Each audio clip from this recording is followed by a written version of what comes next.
Pas mieux.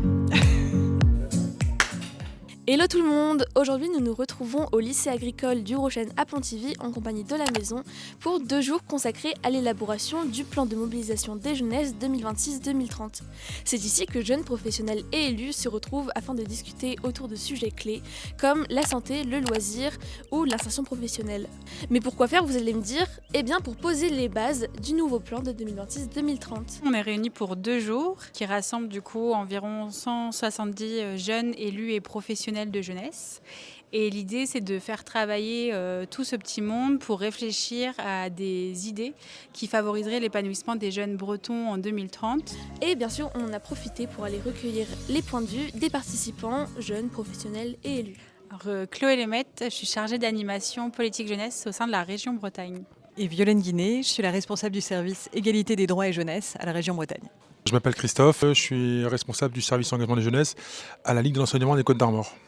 Pierre Pouliquin, je suis vice-président au Conseil régional de Bretagne en charge de la jeunesse, des sports, de l'égalité des droits et de la vie associative. La journée du lundi a été consacrée à des travaux en groupe mêlant jeunes, professionnels et élus autour de différentes thématiques comme le loisir, la santé ou encore la mobilité, mesures qui devraient par la suite apparaître dans le nouveau plan. On est là aujourd'hui pour, dans un premier temps, faire participer les jeunes à ce qu'ils ont comme rêve, leur désir d'épanouissement. Tous ces travaux ont ensuite pu être présentés sous forme de JT aux élus et partenaires de la région Bretagne le mardi midi.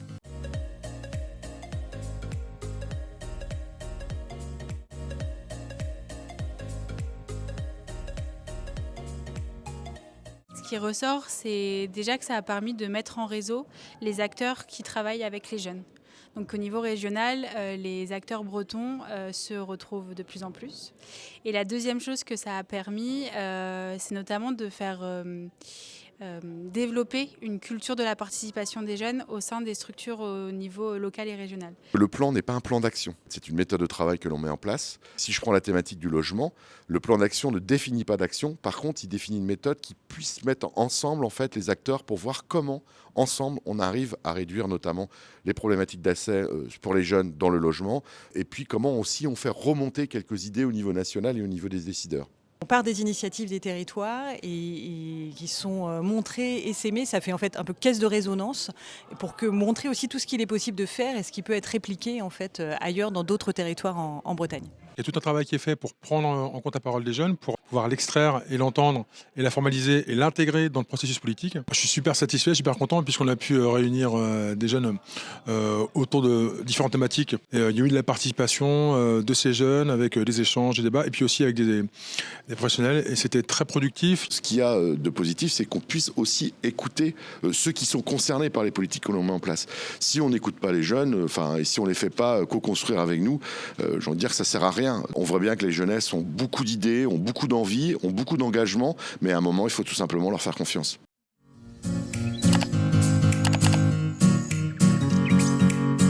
J'ai beaucoup aimé, c'était un bon brainstorming, on a bien réfléchi, on a tiré des bonnes idées. C'est hyper intéressant en fait parce que du coup c'est le partage à la fois de regards de professionnels, de jeunes, d'élus évidemment. Et donc quand on est professionnel ou jeune, en fait en fonction de là où on se situe, on n'a pas toujours les mêmes éléments de compréhension, d'information. Globalement c'est hyper satisfaisant. Moi c'est parce que je me reconnais dans la thématique accompagner les parcours pour partir à l'étranger parce que moi ce que je voudrais c'est travailler à l'étranger, du coup ça m'aide et c'est pour ça que j'ai choisi ça. Moi je trouve que mon atelier aussi il est bien, c'est pour s'engager à l'environnement parce qu'il y a des personnes par moment ils font pas attention à l'environnement et pour sensibiliser tout le monde, dont surtout les jeunes.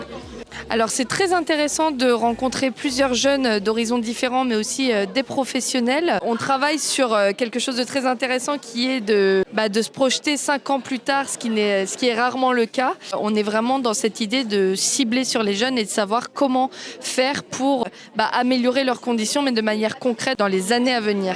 Moi j'ai bien aimé parce qu'on est toujours en groupe, on est en général jamais tout seul à réfléchir et on est tous à chercher des idées. Moi je trouve que c'est bien. Moi j'ai bien aimé l'atelier parce qu'on découvre différentes activités qu'on ne fait pas tout souvent. On a fait des affiches avec toutes les idées qu'on avait. Je trouve que c'est super cool pour l'instant.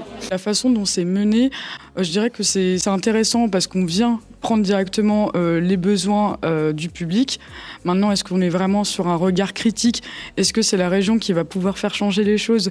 J'en suis pas forcément convaincue parce que au vu des coupes budgétaires, de l'état actuel des finances publiques, je sais pas vraiment sur quoi ils peuvent s'appuyer.